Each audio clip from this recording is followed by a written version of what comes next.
Ladies and gentlemen, we're now live on YouTube.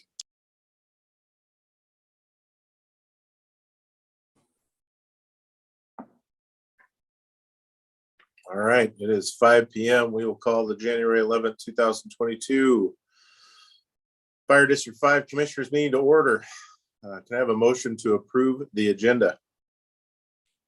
So moved. Second. Been moved in a second. Can a roll call vote, please? Commissioner Incy, Yes.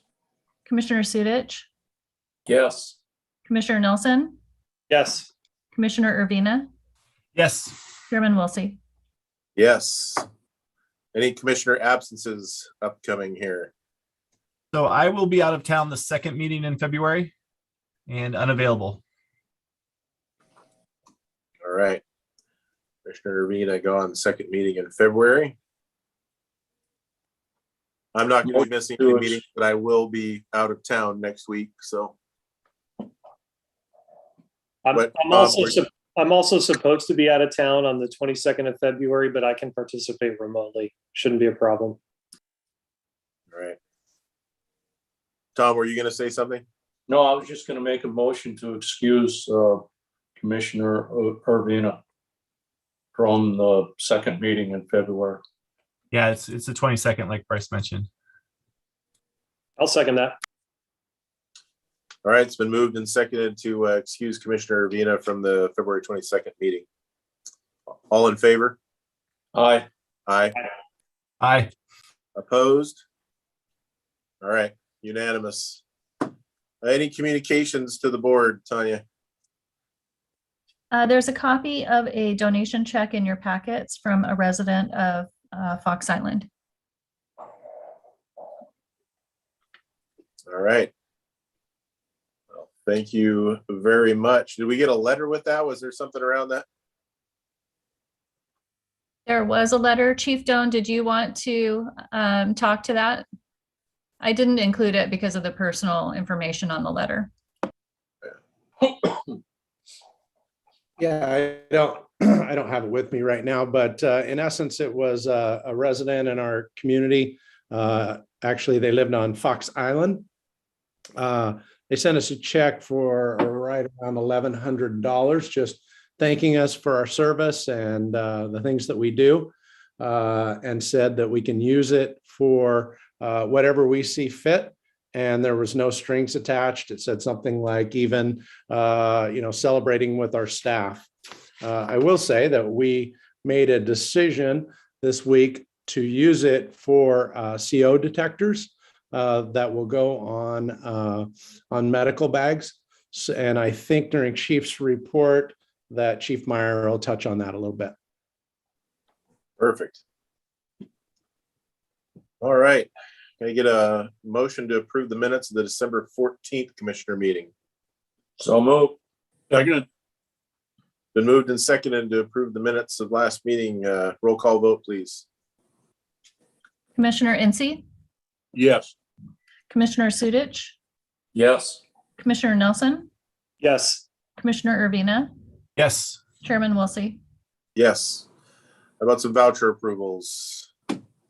I'll move that we approve the vouchers as outlined in the agenda, grand totaling between the vouchers and ACH transfers, $2,487,578.43.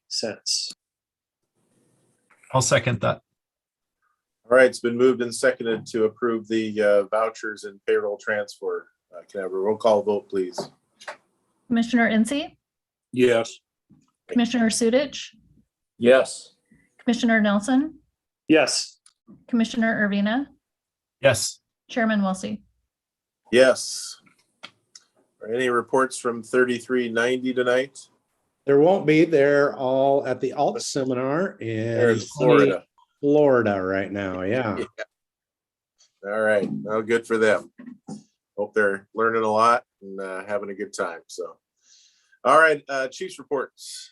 All right. Well, first off, if you haven't heard, I have COVID and I've been pretty sick for over a week and I can't kick it. Still pretty sick at home and my family all has COVID also. It's been kind of nasty. So I got a little bit of that flu fog going on. I hope my brain works well tonight. First off, we had a request from Commissioner Nelson. He had asked us for an update on our response package and our run cards. Now that we have 3-person engine companies, and was wanting to know that progress. So Chief Meyer is going to kick us off, giving us an update on that and on our recruit academies and the things that are happening there. All right, good afternoon, evening. So a couple things happened on January 1st of this year, a couple days ago. We went to 4th Platoon, and then we went also to 3-person engine companies. And I'm going to touch base on a couple of those things as we move on. So 3-person engine companies, one of the things that we communicated when we were going to go to the 3-person engine companies, we were going to staff up and do those 5 engine companies as 3 personnel. And once we completed that, we were going to go staff out and looking at different things. And with that, one of the things that we were going to look at is adjusting some of our response packages. So earlier this fall in November, I sat down with the people at Firecom and went through some of the things that we want to do in this next year coming in 2022. And a couple of the things that we hit on were some, lack of better words, low-hanging fruit that we wanted to tackle first. And one of those ones was, like we've talked about in the past, is adjusting some of our automatic fire alarms. And basically what we wanted to do is with 3-person engine companies, we wanted to drop off the medic units from the automatic fire alarms. We are in the process of doing that. The submittals and the changes have been made to Firecom. Right now, Firecom is short-staffed and they are working on it. They're supposed to be having those changes to those response packages by the end of January. When I got an update from one of the supervisors, when I called her, she was actually working on the floor, taking phone calls at Firecom. And they also said, they explained last at the Pierce County Fire Chief some of the staffing shortages that they're having at Firecom. So we're working through with that. So we're going to be dropping the medic units off of the automatic fire alarms is one of the things that we're going to be doing.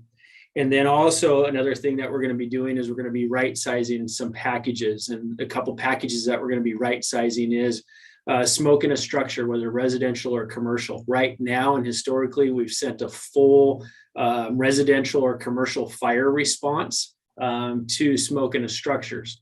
So what we're looking at doing is cutting those responses basically in half and right sizing those response packages to those alarms. And then if based on secondary or based on the arrival report of that first in engine, if they feel like they need additional units, they just upgrade it to a first alarm residential or a first alarm commercial. What that allows us to do, it allows us to keep units reliable and not send as many units to the fire when a lot of times a smoke in a structure is more of a smoke smell, an outlet just arcing, something like that, but maybe it's not a full fire. So we're going to be doing that. Also, too, looking forward in 2022, sat down with Firecom, like I stated, and we are going to be looking at some of our data concerning our call types. And what this gets into is not just ALS or BLS, but we're going to be looking at the call types and looking at the response packages to each of the different call types. And there's, I don't want to say there's hundreds of the different call types, but there are a lot of different call types. For example, we have different falls, like fall 1, fall 2, fall 3, depending on the severity of the fall. What we want to look and see is how many fall calls we go on, for an example, and then also how many do we transport. And so if we have a low percentage of transports, we want to look at that holistically. And do we send a medic unit out the gate right away when they only transport maybe 8 to 10% of the time? Or now that we have 3-person engine company staffing, do we just send an engine company to these BLS lower acuity calls and then call a medic unit if needed, if there is a transport that is needed? So that's some of the things that we're evaluating. One of the other things that's happening at Firecom is the Firecom South Sound 911 is on the county side is going to be going here shortly to priority dispatching. So that's the Alpha Bravo Charlie Delta Echo type of call packaging. And so we're going to be adjusting to that too.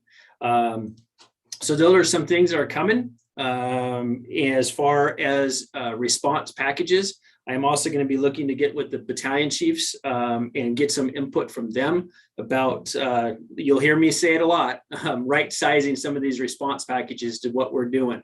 And when we do that, and we're looking at making potentially reducing some units, if you will, and maybe some places we'll be adding some units, but what we're trying to do is maybe make things more reliable for the next call, if you will. Any questions on that? Okay. One of the other things is we went to 4th Platoon on the 1st of January. And what we talked about with 4th Platoon is that when we would have extra staffing, we would staff additional units. And those additional units can be a support vehicle like a tender, can be an air truck, it can be a medic unit or an aid car. And then if we have the staffing, we are looking at potentially opening up an engine company. And we want to open up an engine company with 3 personnel. Right now, we have done that a little bit. One of the stations that we've identified is Station 53 because it's our most volunteer or rural station, outlying station that is ready to receive career folks. However, we haven't been able to take advantage of that extra staffing because we have had, and I know Dan's probably going to talk a little bit about this later, is we have right now anywhere from 12 to 17 out in COVID protocol. So with the 4 platoon staffing, with the extra people that we're supposed to be having on, rather than additional staffing to staff additional units, they've been, lack of better words, filling holes. And so we've kind of taken a hit here after Christmas with our operational staffing. So with the COVID hitting probably about 10 to 15% of our operations workforce, we're trying to fill holes right now and keep from browning out stations or browning out apparatus. So that's where we're currently at on that, on 4th platoon. But we're excited that once we get past this COVID highlight or push, that we can staff additional units when we can, and also staff an additional engine at one of the outlying stations. Any questions on that? Okay. And then one of the things that also too, just want to give you an update on hiring. On January 1st, we hired 5 entry-level firefighters. These firefighters came in for what we call a pre-academy, and they had about 3 to 4 days of pre-academy before they went to the Central Pierce Academy on January 4th. So these 5 entry-level firefighters are going to go to their EMT and also their fire academy at Central Pierce. So they started that on the 4th of January. One of the also things with these 5 entry-level personnel, may come into the building, you may see them in the building. Because of COVID right now, they are doing some of their EMT coursework via Zoom or virtual. And so we actually brought them back home to do some of that coursework. So the training division with Division Chief Corrigan and Lieutenant Witherspoon, they are coordinating this effort with Central Pierce, and our folks, our entry-level folks, are going to be out there until May or June in the Central Pierce Academy, and they're doing well. And so it's great to have them here in our process. Then we also on January 3rd, we brought on 2 lateral firefighter paramedics. They are going through our in-house academy led by Chief Dumas and Lieutenant Paul Stark. And they are going to probably hit shift for their shift training about right around the first part of March. So we're excited to have these new exciting faces in the building and bring them in as part of our family. So unless there's any questions, that's the end of my report. Thank you. All right. Thanks, Chief Meyer. I've asked Chief Bierstrom to come next and give you a COVID report, not just on the department, but the state and the federal and all the above. Wonderful. Thank you, Chief. Well, I will also share with you that Monday was my first bout, or my first day back after a very COVID Christmas. So it spread through my family like wildfire. group of folks that were all vaccinated, boosted, and just kind of showed what Omicron is doing as it's cutting through. Let's start with federal mandates. Many of you would have noticed in the news a trio of federal mandates that came out and late last year. There was the Medicaid, Medicare, primarily for hospitals standard that would not apply to us, and that's quite clear. There was also a federal contractor standard that came via an executive order, and a vaccine or test OSHA mandate that came down. As the different districts in the county have looked at it, they've fallen into two camps: those who believe they fall into the vaccinate or test OSHA standard, and those that believe we fall under the federal contractor standard. You can only fall under one. So folks are divided in that way. Our legal counsel has directed us to follow the contractor mandate, Executive Order 14042. So we are preparing for it, but it is held up in the courts right now. It was enjoined by a federal court December 7th, and it is unknown when or if it will be released and whether we'll be required to follow it. A little bit of context when we start talking about what the issues we're going to have in complying with the federal contractor order. Of the 139 employees we have, 131 are vaccinated or considered fully vaccinated. So we are kind of an outlier just in the number of vaccinated folks that we have. Of the remaining 8, 7 of them have applied for and received exemptions. We have one employee who is not vaccinated, not exempt. However, she has not been required to gather an exemption. So that is not a problem. It just hasn't been required. So if this becomes a standard, we will address it. So we're starting off in a pretty good place because the federal contractor standard really requires that folks are either vaccinated or they've received proper exemptions. So we are largely in compliance with what we've been doing with regard to that standard, and I don't expect a significant upheaval with it. There are a few masking standards that are slightly different than what ours were prior to our recent ramp up. There's also a bit of a wrinkle in that it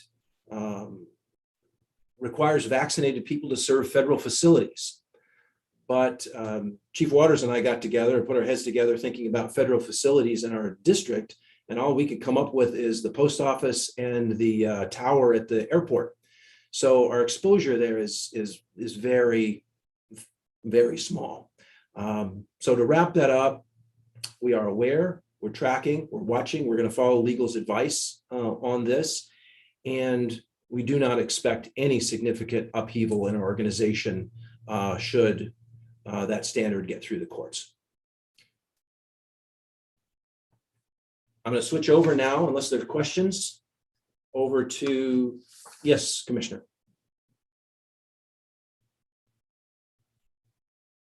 I'm sorry, you're muted.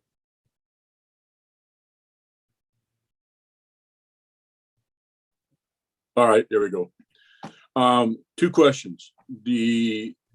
Those of our staff that have the COVID, in doing tracking, are we looking, is it showing that has come from possibly call related to picking it up, or is it coming from, well, because of in-house, because of holidays and spread in-house? Is there anything that shows where the majority of that may have come from?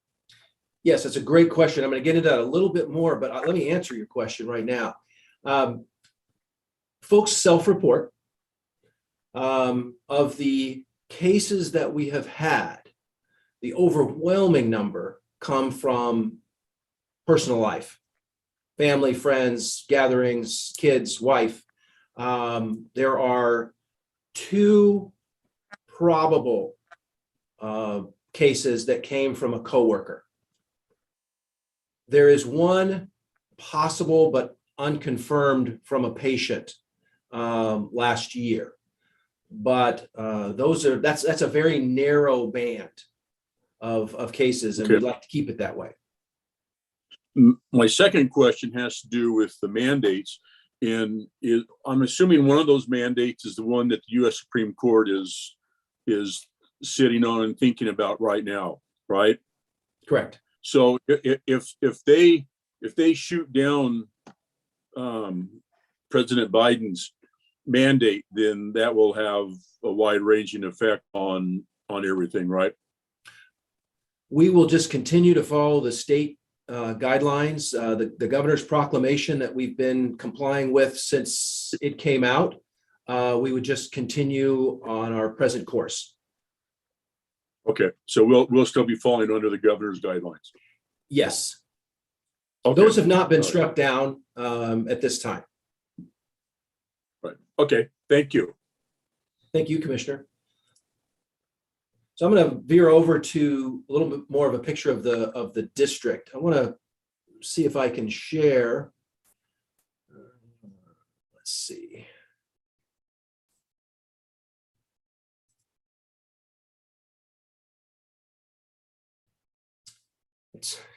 I'm assuming you can see this. What you're looking at is a chart showing the variance in Washington State from November 30th to December 27th. The blue is Delta, so you can see in the beginning of November, we're all about Delta. Then you watch Omicron creep in, and I think what you'll find is when we get the update from the end of December, it's pretty much all going to be green and all going to be the Omicron. Now I want to show you what's going on in the district. This is all of our COVID positives. It's not the folks that get put out on a possible exposure or anything else. These are our known COVID positives. It's possible there are a couple of strays that aren't here, but what I wanted to give you as a snapshot of our COVID positives over the year, or 12 and a half months. What you'll see is basically nothing, a little bit of a bump in September. And then when Omicron is in its transcendence, all of a sudden you see our numbers grow. Of the 32 cases that this department has confirmed since COVID started back in 2020, 20 of those 32 occurred in the last 6 weeks. So just a little bit of a snapshot of what we're looking at organizationally. So as I shared with the commissioner, there's only 2 known cases caught from a coworker, 1 possible from a patient out of those 32.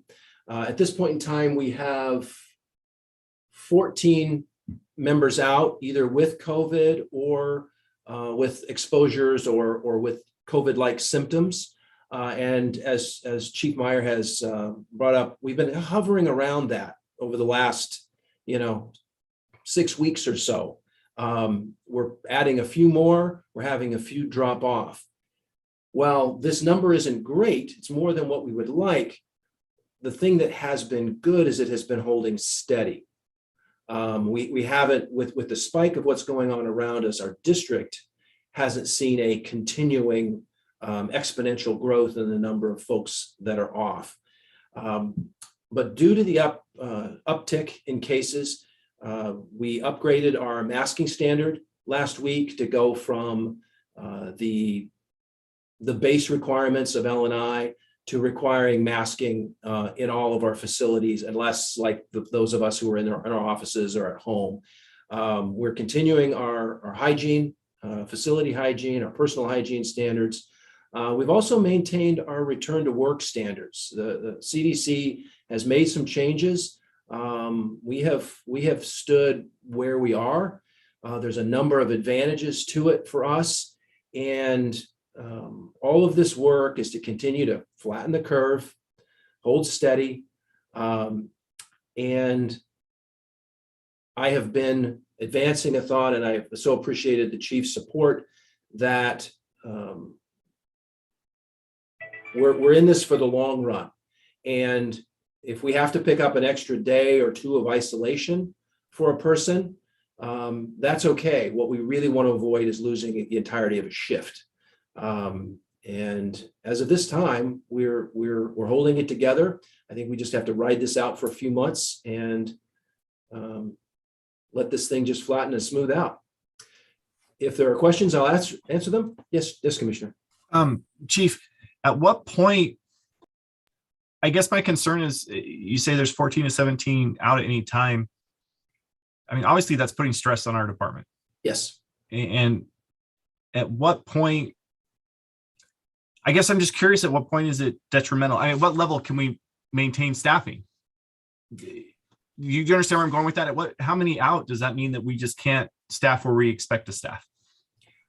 Well, I could let Chief Myers speak to it. There is a plan for what happens if our staffing dips and is not sustainable.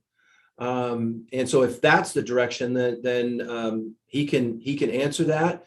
I can tell you though, in terms of having people return to work sooner, because that's one of the pressures that we're under, right? Can we shave a day off? Can we bring somebody back a shift earlier? I've spent a lot of time, reading, working with Mike Dumas as the medical chief. We feel strongly that the shortening won't make much of a difference. For one thing, as Chief is alluding to, people who are sick, people who get COVID, they don't feel well enough to come back to work in 5 days. It's just not happening. That we're really going to speed things up. The other thing that the CDC standard and what you read just says, they've shaved it from 10 days to 5 days. Well, it's actually quite a bit more nuanced than that. It would almost take its own person just to run that program and the testing and the checking and the symptom checks. We believe we're in a good spot right now. Sticking with the standard we have, with the return to work standards we have. I will own that they are conservative. I like that. No, I prefer that. But yeah. Okay. And then would you like Chief Meyer to speak to the short staffing plans?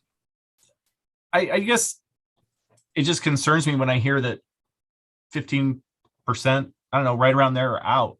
And I'm worried if that continues, the stress that it puts on our people. That's all. Yes. Yeah, so thank you. So one of the things that it's on the forefront of mine is the stress that it's being put on our workforce. Yes. And one of the things that we've done right around the 1st of December, we sat down with the local and worked on some, what I'll call relief for workforce language to free up some of the, but lack of better words, rules and labor agreements concerning where people can, hours of work, different people in different seats, if you will. And so what that basically did was, and we signed an MOA to free up some more flexibility before we have to potentially brown out a station or an apparatus. So we're looking at different people that are qualified to do different jobs to have maybe greater flexibility to withstand this storm, if you will. It even includes maybe even some of us as the executive staff, if we're good for it, riding on a fire engine. So we don't want to get there. You don't want to see me out on the street. But anyway, we talked with the union and added some flexibility in that. So it's worked out well. It's been received well, I believe. And it just gives that flexibility for us to adjust during these times. So I appreciate it. Thank you, Chiefs. End of report. Thank you. Thank you. We also have a report on hybrid meetings. This was with Chief Waters for the longest time. He's really good technically there and had been working on it. But Chief Waters and Chief Black and Bierstrom and Johnson got together and it switched over to Chief Black, because it's more of a logistics function with Chief Waters' support, of force and partnering with them.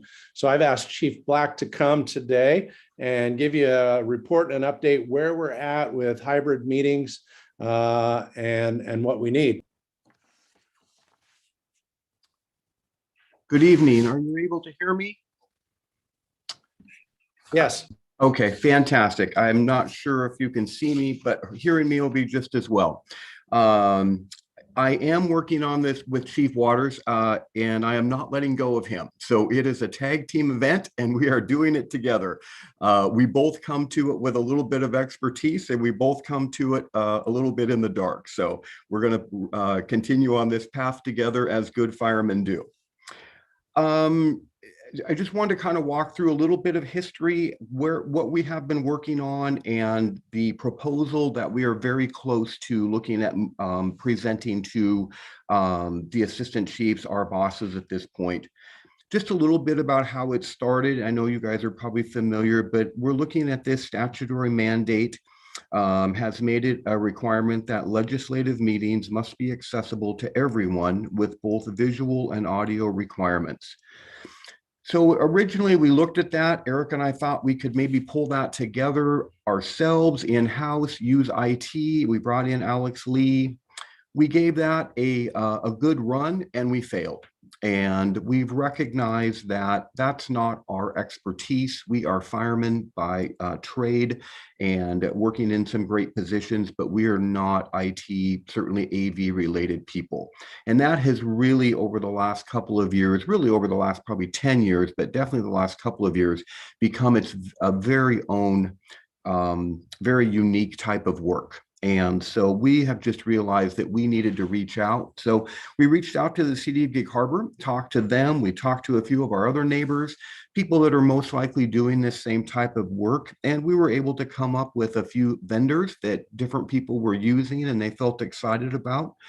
We reached out to 4 commercial vendors. 2 of them indicated that our project was too small, and 2 others were willing to come and meet with us. And it's become very clear of those 2 that one of them definitely fits our needs and our size of organization and the work that we would need to do. And they are also the same vendor that the city of Gig Harbor is looking to use, as well as a couple other people in the community. We also, like I indicated, we looked at doing, could we do it in-house? Could we do it kind of as a hybrid? We had a great opportunity to bring in Chief Langlow's father-in-law. He has a little bit of an, or has an AV company out of his home on Fox Island. He was very gracious to come in. It was very clear after that meeting that we just weren't going to be able to do this kind of as a hybrid. He has helped his church set up some AV stuff and it looks great, but it still didn't meet the needs of what we needed to do. So we have found ourselves looking at going with a commercial based company. I'll warn you right now, it comes with a commercial based price tag, but we'll get to that here at the end. One of the things that we started looking at and recognized very quickly was we really needed to get the commissioner's room, the Alder room set up, but we also realized that we really needed to get all of our training rooms set up. And that would be the combination of Alder, Birch, and Cedar.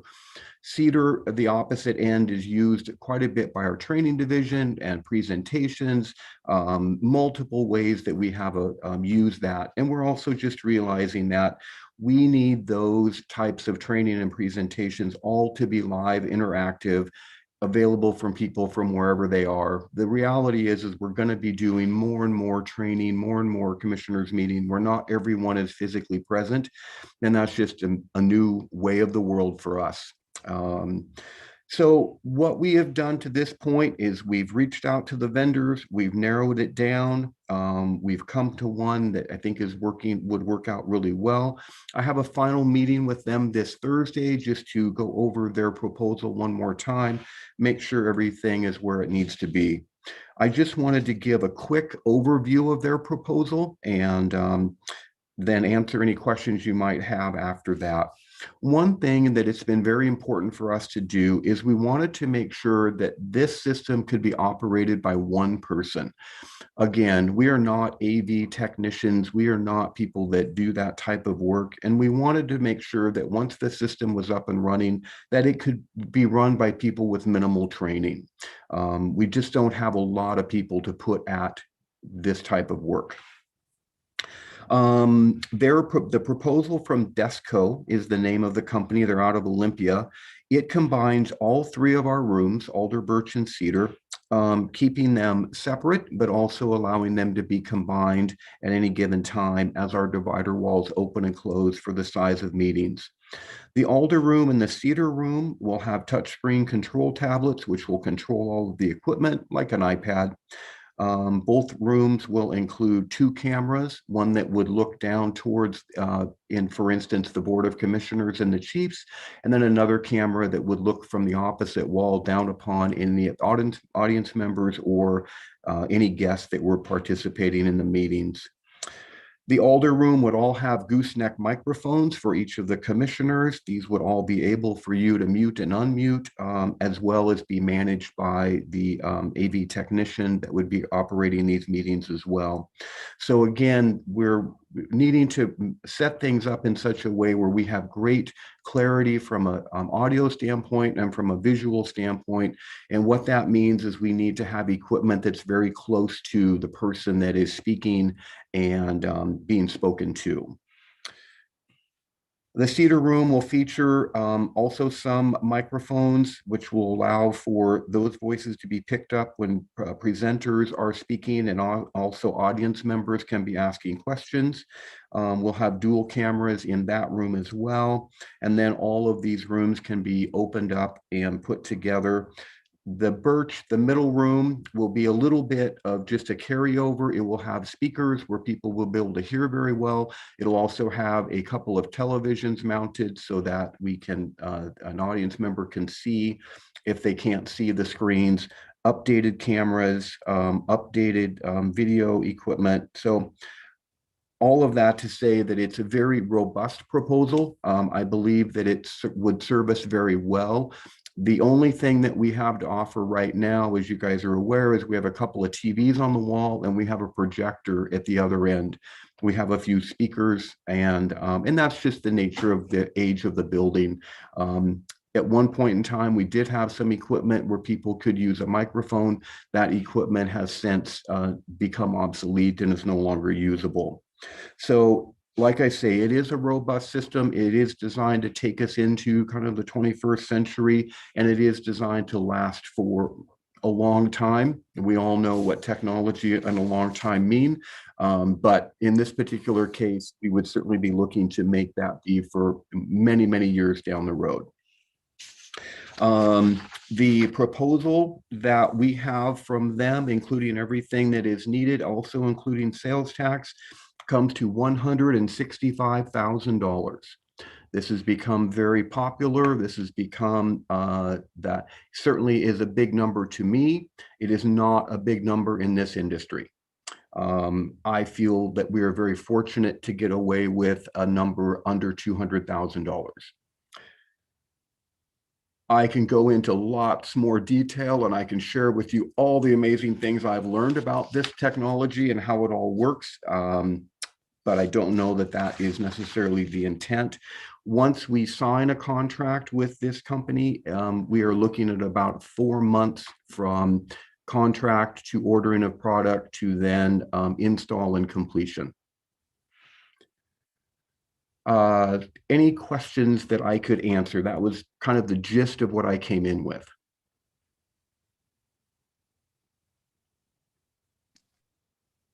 Thank you, Chief Black. While the commissioners are thinking and mulling over that price tag, we've been stuck in this, commissioners. We tried to do it ourselves, right? And like Chief Black said, we're firefighters, and Chief Watson is excellent, but with the equipment we had and the skill set we had, you remember the commissioners meeting that we tried to do it hybrid, and it didn't work out well. Not for lack of trying, not for great people, but it's not our bailiwick. So we're kind of stuck in this, and we need a little direction. We can continue to try to plug and patch as firefighters, and we'll get the job done because we always do. Or we can go and hire somebody external on that big price tag. Or if you have another idea in between that you'd like to direct us towards, we're happy to do so. But we're kind of at the struggling phase, trying to do it ourselves. And that's where we're at. Speaking for myself, I think that realistically, we've got to get something like this accomplished at headquarters anyway, because even assuming, we get out of COVID and we're back to in-person meetings, I think that there's a certain level of expectation from the community now that we're going to be more accessible technologically than we have been in the past. And I don't think that's unreasonable. I think that it's good that we've been able to, like this meeting, when we're on Zoom, it immediately goes to YouTube when the meeting's over. And if people want to watch what we're doing, they can watch it on their own time. And if we had the capability to do that with, again, assuming we're all back in the room together at the same table, if we still had the ability to have technology to accomplish that, I think that's a good thing. So while it's not a small number, I think that it definitely is a worthwhile goal. Go ahead, Kevin. I agree with what Bryce was saying and what Chief Black was talking about there. We all have our expertise, and that's why we have a shop to work on our fire engines. The guys can't pull an engine, and you need somebody specially to do that. And the way things are going, the way you talked about with electronics and everything, if we're going to, and this may be what our new culture is in regards to the Zoom and these meetings here, what the things are, and to stay within the statutes, the RCWs, to stay within the PDC and those things like that.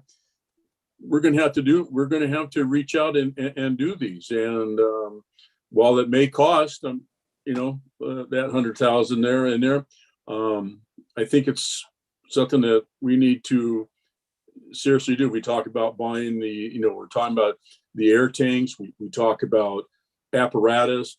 We need these things to perform our jobs. Well, this is something that we need, I believe, for the future to perform our jobs. So, yeah.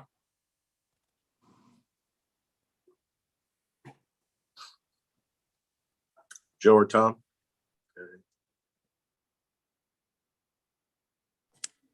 I think frankly, when you're talking telecommunications and things, I think that price tag's pretty darn reasonable. Could have been a lot worse.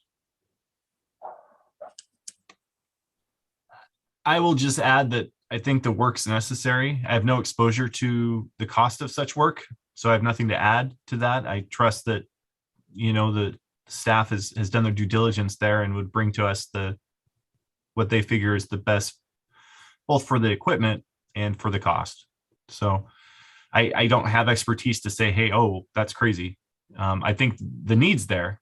I don't have any issues with that, but I have nothing to add as far as, well, it should only cost us 50 grand. Why does it cost one? I can't relate to that. I just have one question. You might have answered it. I just missed it. But did we just look at this one company, or did we get a couple other bids? We reached out to 4 different companies, and two of them wouldn't respond, and then 2 of them did, and their proposals were very similar in cost, about $10,000 difference, and but clearly their performance and their ability would make up for that difference in cost. The company that I would recommend would be a little bit more money, and they are definitely a more professional-based organization. The other thing I would just add very quickly is not only, I really think this is going to help project us in and move us into supporting our organization, a big part from a training standpoint. one of the things that we talk about is, we're not going to be able to bring all of our companies together. We don't want to bring all of our companies together anymore. We want them staying in their stations. We want them protecting those areas. And by having the ability for them to log in and to have interactive training and to be as if they were sitting in those seats, being able to listen, be able to ask questions, be able to get that information directly.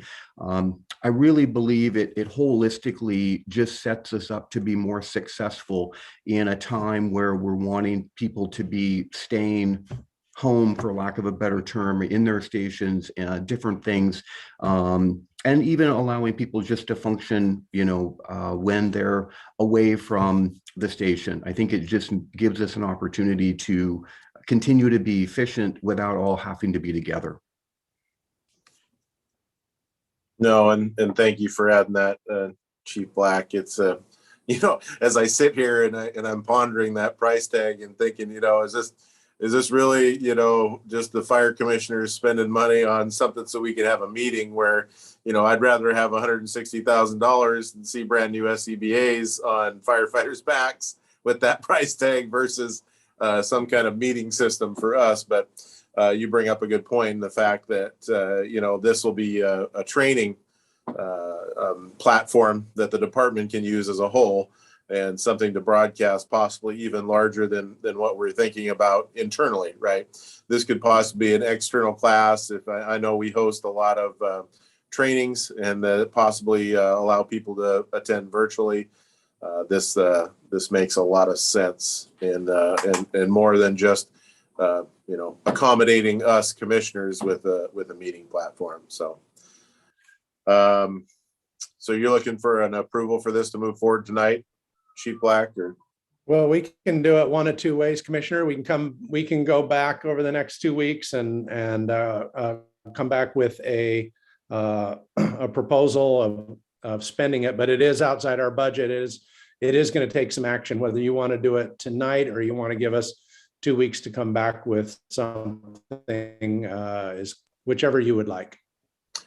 I'd like the 2 week. I'd like to know where the money's coming from, if we can figure out a plan and make Okay. sure that we're not making a decision that's going to impact something that we're not thinking about tonight. So, Okay, we'll work on it and we'll bring a proposal back in 2 weeks. How about that? perfect. And then Chief Black, I'm a firefighter too. I like pictures, and if you could bring something that shows us, what we're paying for, that'd be cool too. I'll have it ready for you. Thank you. All right.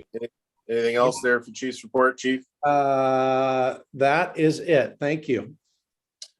All right. Any standing committee reports tonight? I don't think anybody met over the holidays. So Yeah, we had, since our last meeting, we did have the Budget Finance Audit Committee with Ravina and NC and command staff. We met with Northwest Municipal Advisors.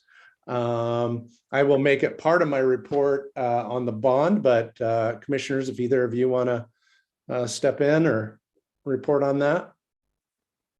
Well, I'll talk a little bit. So as we go forward to the financing or the potential financing for some improvements within the district, we need to realize that we don't have the expertise in-house to launch a bond.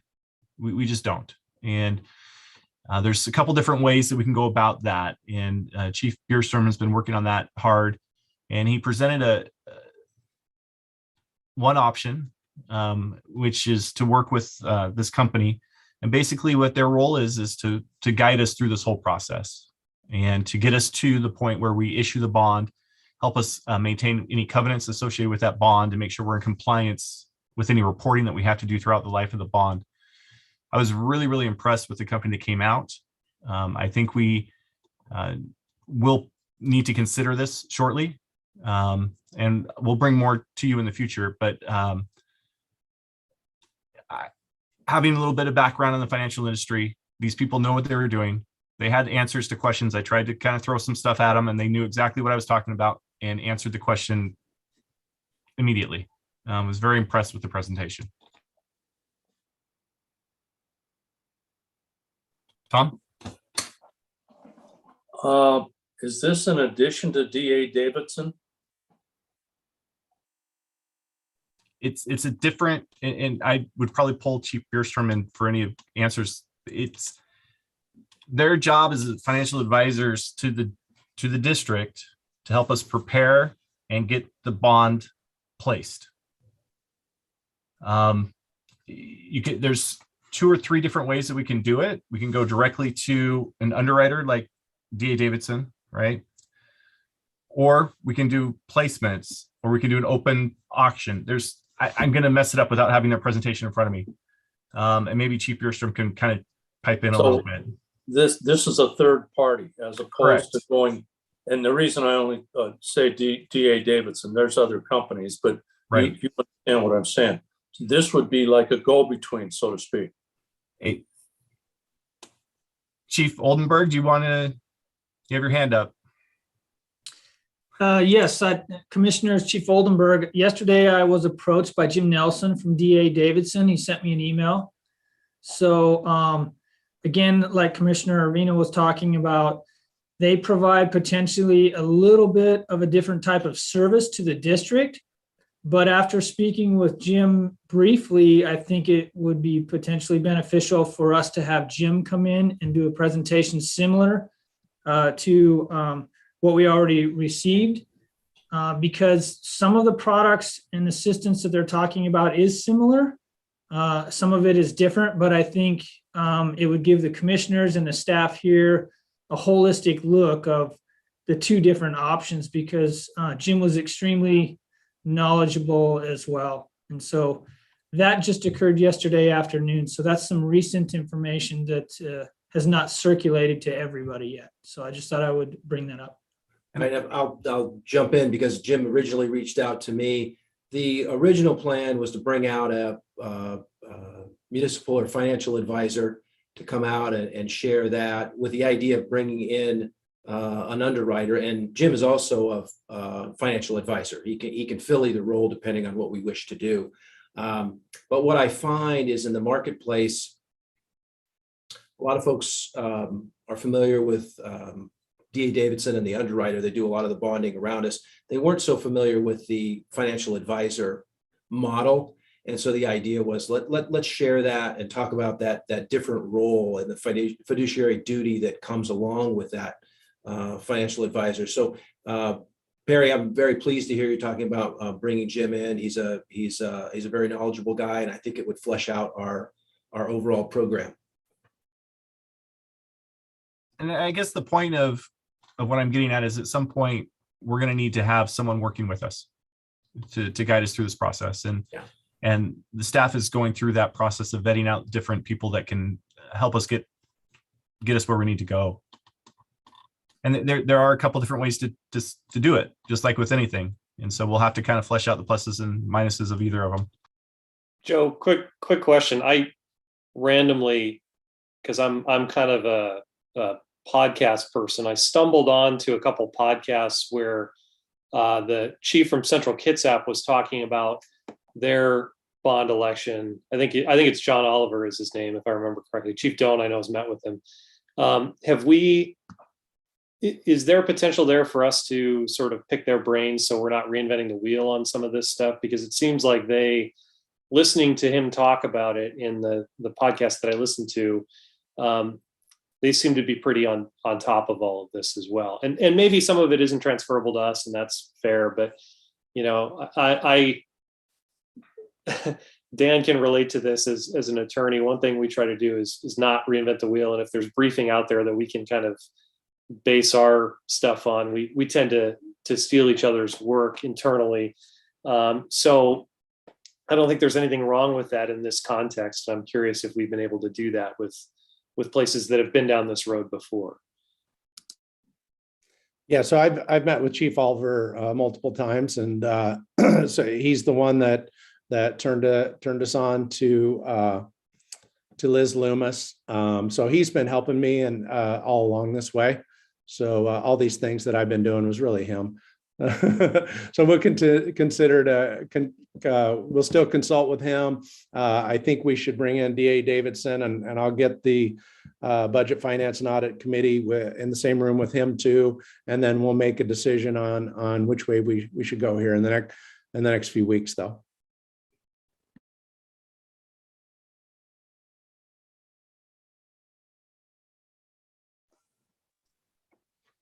I have nothing else to add. All right, I'm assuming we don't have any other standing committee reports. There we go. All right, Chairman's report. I don't have anything really tonight other than to thank Benjamin Olmsted for all his work over the holidays with the Santa Command. So, and thank you for those that participated and helped out. I know Commissioner Nelson was out.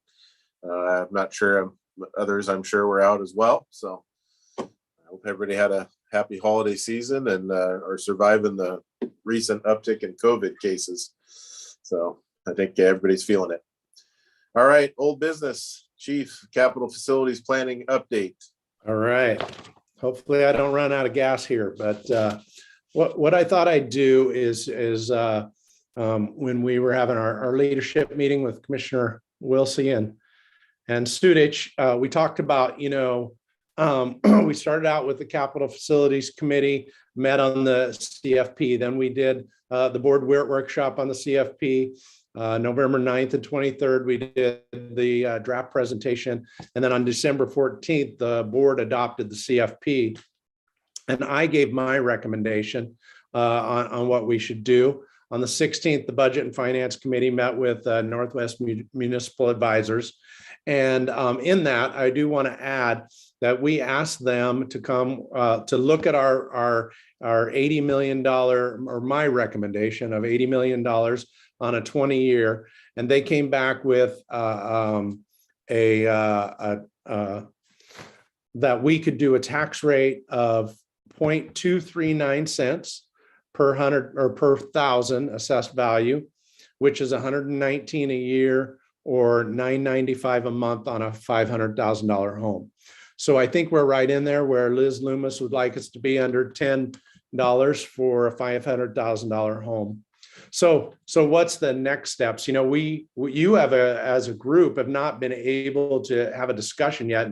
And so that's what we wanted to provide for the next few weeks. So the next steps that we're in is that I've given my recommendation, and now it's a time between now and March 22nd for all of us to gather that information and gather feedback to kind of go on a listening and a speaking tour. So I'm going to be going to the City of Gig Harbor, meeting with them, with all the elected officials, state elected officials, the Chamber, the Kiwanis, Rotary. I'm going to be on Harbor Chat and neighborhood associations. So what I think we need to do now, tonight, and then in 2 weeks, I'm scheduling. I've got this brain fog, Rice Fergus Miller, to come in 2 weeks to allow you to ask some more specific questions in case I can't answer them. And that gets us prepared for the March 22nd meeting. So between now and March 22nd, you as a group need to listen. We need to hear from the community. We need to get feedback. We need to go through my proposal. We need to have Rice Fergus Miller to ask some questions and specific questions. We need to refine some of our numbers and keep working on that. And then on March 22nd, we will, the board will consider a bond resolution. We'll have that before you to consider and finalize the project list. And then on April 12th will be the final board passing the bond resolution and reaffirming our project list, and then we'll file. So I've kind of outlined that. And tonight we wanted to give you an opportunity as a board just to hear your reaction. We've passed the CFP. I've given my recommendation, but you haven't had an opportunity to weigh in. Am I way off in left field? Is there anything else you want me to work on? Is there anything else you want to focus on? Is there any direction that you have, or just provide you as a board an opportunity to discuss this? And I'll stop talking there and just allow you an opportunity to do that and give me some feedback, or is there anything you need me to go get or work on or refine? Like I said, we're going to get Rice Fergus Miller here in 2 weeks, so you can ask some more specific questions too. So I'll quit talking now and give you your opportunity.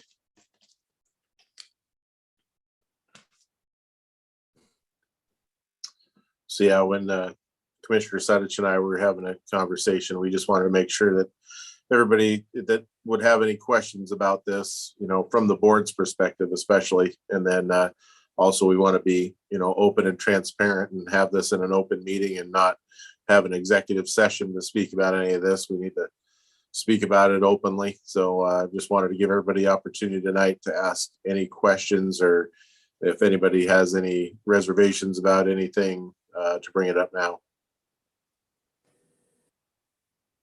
Go ahead, Tom. I'd just like to thank Commissioner Nelson. I'm not going to say reservations, but I had some serious questions about Station 51. 58 and 59 in the training center I was very comfortable with, but 51 I had some questions about it. And sometimes I don't come across the people the best way. And Commissioner Nelson put on his teaching hat and convinced me, because I wasn't part of the committee as far as like Joe and Bryce were. At this point, I'm not thrilled with the price tag, but I understand what their rationale was. And I think the fact that Rice Fergus Miller comes in, I think they're the ones that can say, hey, this cost X amount of dollars because this, and this. And one of our conversations that Bryce and I had, and I'm going to plagiarize you a little bit, and he said that if people were to say, hey, why does 51 cost so much? It's going to be on YouTube or on our website. And the architects would be explaining that, or it'd be recorded as they were explaining it. So at this point in time, I appreciate Bryce taking the time to explain the committee's rationale, and because it is a big price tag for 51, but it makes total sense once he took the time to let me know what their thinking was. Thank you. So I again, in the interest of being transparent and open for the people that are watching, and I'd encourage Joe to chime in, because he and I were the two members of the board that were on the Fleet and Facilities Committee and talked about these things. I have I guess an analogy when it comes to 51, and perhaps explains the way that I look at it. And this Joe may relate to this as well. So my daughter went to Artendale Elementary K through 5, and it just comes to mind because every day when I drive really anywhere, I drive by Artendale, and the old Artendale is now probably about 90% demolished. And from the outside, Artendale, the old Artendale Elementary may well have looked like, hey, that looks like a perfectly fine school. Why do we need to replace it? But when you spent time inside of it, as I did, you know, going into my daughter's classroom, my wife actually was a long-term sub there for a while.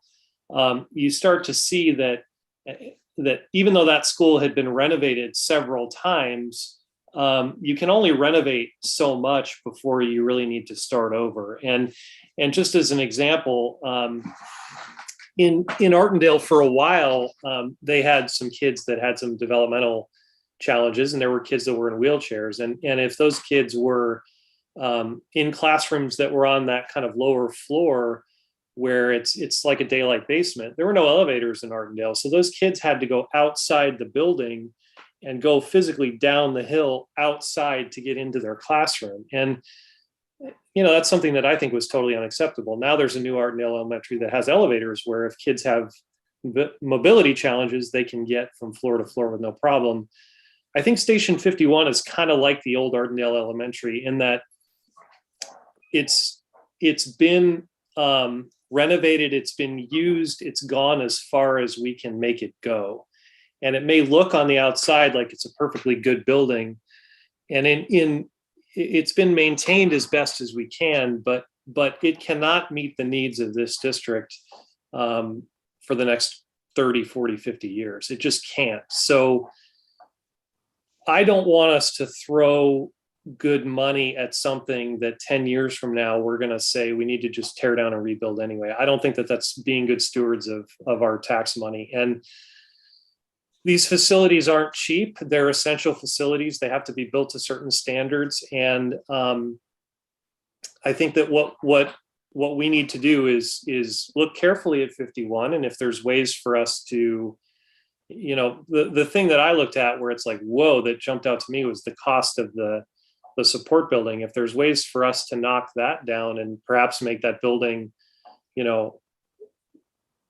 a little cheaper, but again, that's dependent on what the city will allow us to do. And some of that is outside of our hands. So I think really for the community's benefit, I don't want to put anybody on the spot tonight. So I'll just kind of email or talk to Chief Doan or talk to Chief Johnson, who is involved in these processes, and kind of put forth a list of questions that I think almost a Q&A for the next meeting for them to be able to present some things and explain like, hey, here's how we landed where we landed. So I think that the training center, obviously, as we've talked about ad nauseum over and over again in meetings, it's a ticking clock in terms of the conditional use permit. That is absolutely priority number one. And that was in every meeting Joe and I were a part of, that was at the forefront, which is we have to get that done. And then 58 and 59 are two cruise stations right now. And Joe and I took a tour of them with the architects, and they're just bursting at the seams, and we need to expand them to give the people that work there a more functional working environment. And in an ideal world, we would do all of the currently staffed stations, but we have to make hard decisions about what we can and can't do. And I would hope that we would continue to pursue grants and that sort of thing. And if we can free up some of this money to do like 52, again, in terms of the hierarchy of priorities, I would put 52 next up just because it's busy. There's going to be continued growth in that area. But as far as, Chief Doan's proposal about here's the hierarchy of priorities, for me, it's the same in terms of Training Center 51, 58, 59. And I'll shut up now. I'll be very transparent with what I think. I actually personally think we need to do more, but I think financially we need to just slow down a little bit, and we'll get there. But I'm full agreement with Chief Doan's last proposal.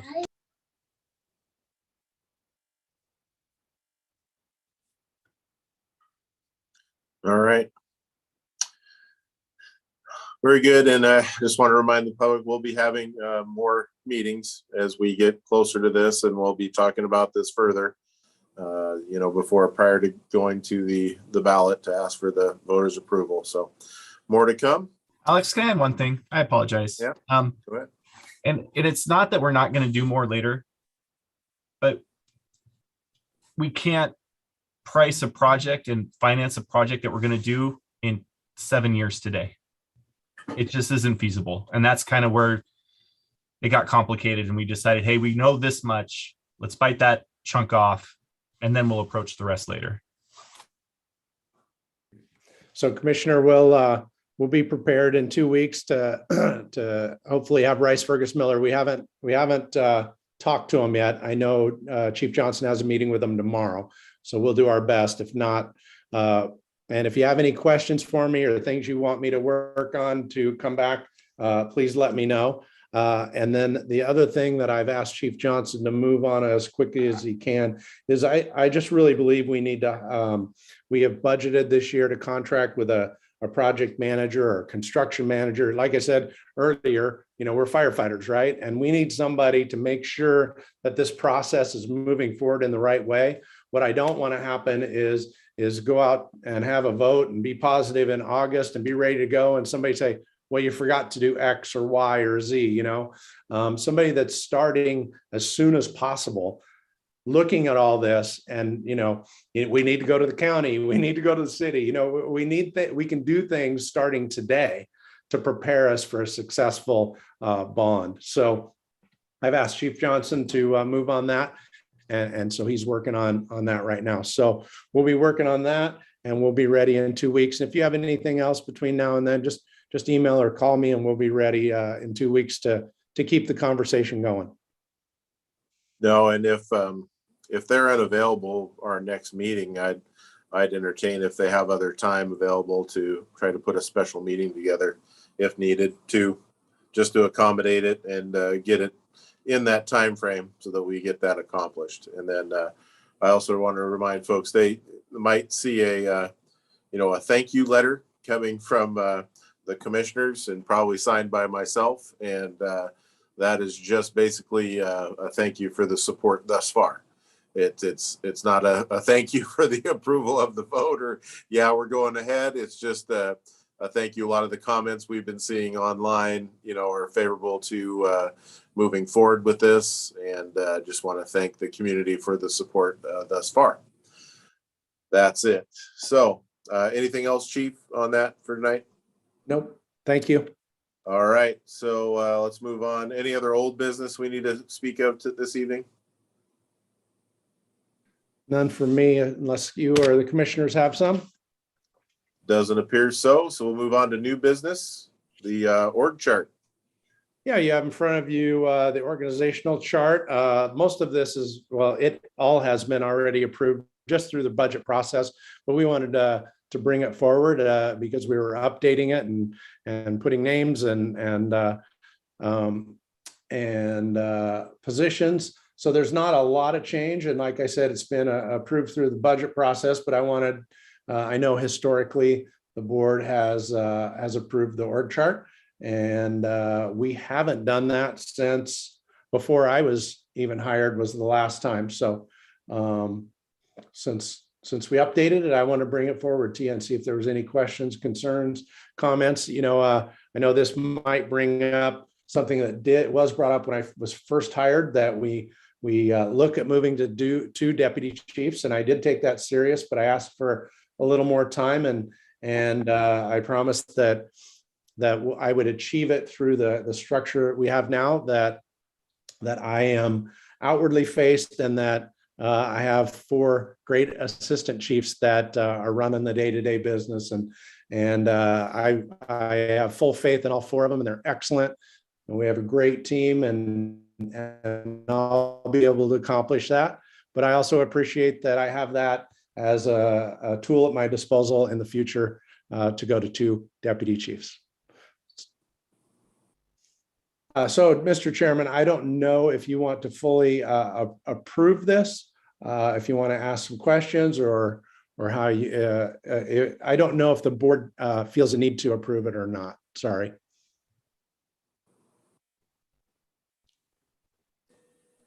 Tom, did you have something? Yeah, historically, we've always approved it. So for lack of a better word, I would just make a motion and we approve the new organizational chart at this time. I'll second. All right, it's been moved and seconded to accept the org chart. Any other discussion or questions from anybody before we move forward? All right, hearing none. Roll call vote, please. Commissioner Incy, Yes. Commissioner Sudich, Yes. Commissioner Nelson, Yes. Commissioner Urbina, Yes. Chairman Wilsey. Yes.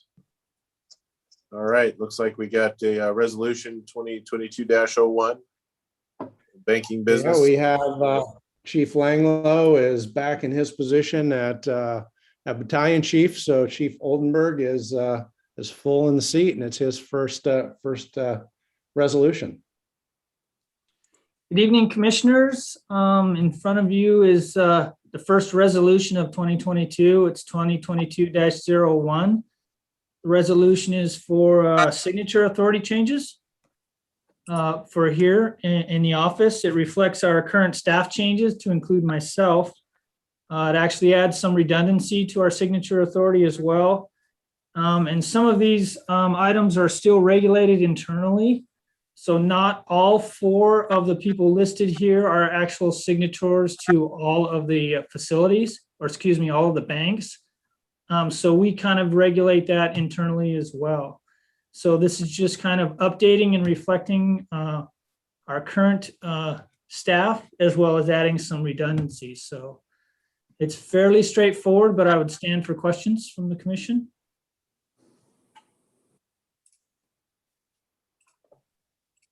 Alex, I'll just make a motion that we approve resolution 2022-01. Second. All right, it's been moved and seconded. Any more discussion? Hearing none, roll call vote, please. Commissioner Incy, Yes. Commissioner Sudich, Yes. Commissioner Nelson, Yes. Commissioner Urbina, Yes. Chairman Wilsey. Yes.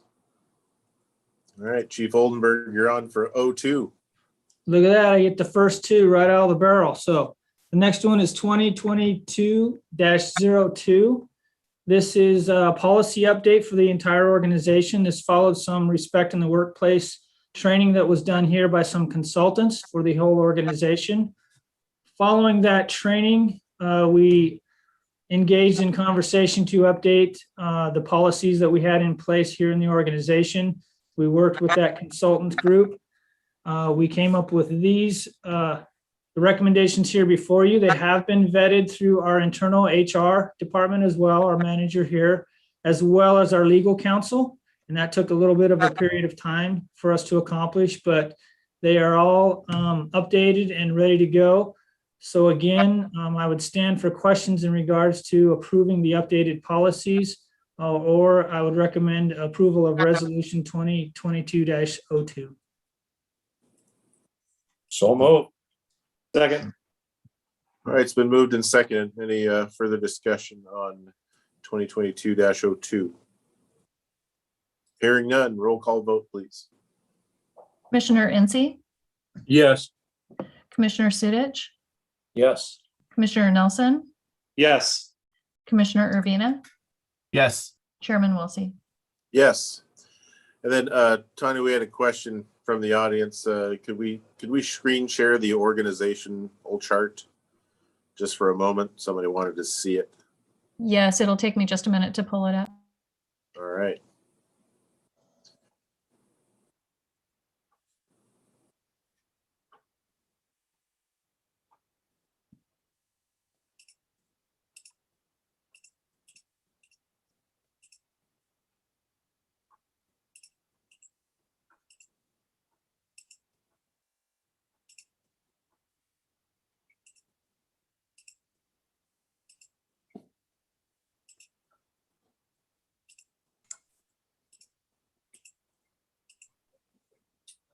Tanya, I have it available here in front of me right now, if that's quicker.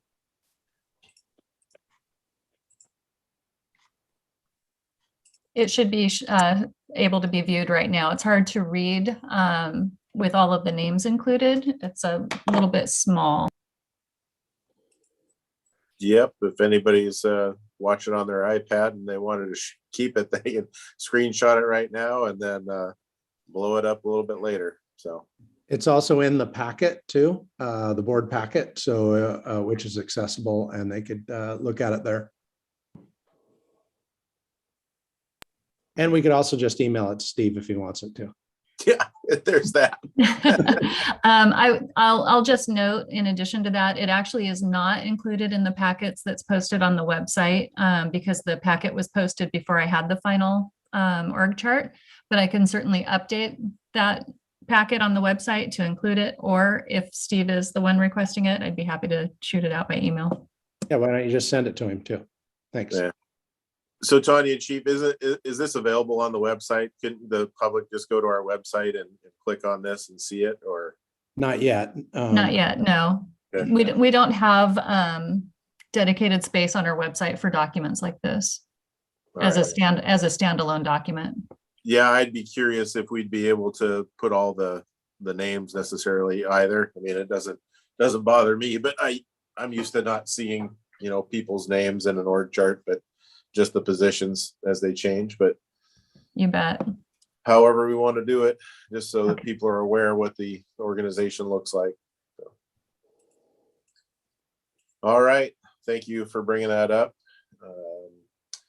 Brings us to open public comments. Anybody wishing to come forward tonight and address the board, state your name for the record, and you'll have 3 minutes. If we have anybody tonight.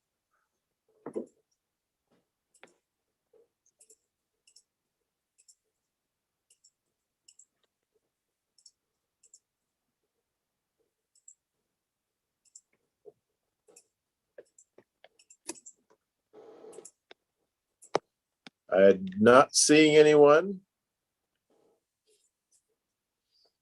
So we'll move on to good of the order. Anybody have anything for good of the order tonight?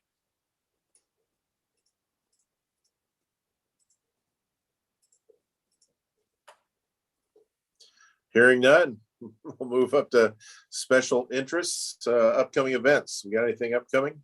Anybody? Well, I think you heard that we had to cancel the swearing in on the 13th. We just didn't think it was prudent right now to have close to 100 people in the headquarters. As much as that hurts me to not celebrate all of our promotions and swearing in our new assistant chief, but we just didn't think it was the right time. And we'll do our best, maybe as this falls off in the coming months, to try to celebrate them. Yeah, very good. I think the chart that we saw earlier and the amount of our folks that are out right now, it is definitely challenging. So we don't need to add to that burden. And then I'm hopeful we'll be able to get together and celebrate everybody that we've missed. Hopefully spring would be really nice. Maybe late spring. Hopefully, definitely by this summer. Have a nice ceremony and congratulate everybody. And I know we've had quite a few in a number of different positions. So, all right. Anything else needs to come for the board tonight? Hearing none, this meeting will be adjourned. Our next regular meeting will be Tuesday, January 25th at 5 p.m. back here on the Zoom. Good night, everybody. Feel better, Chief.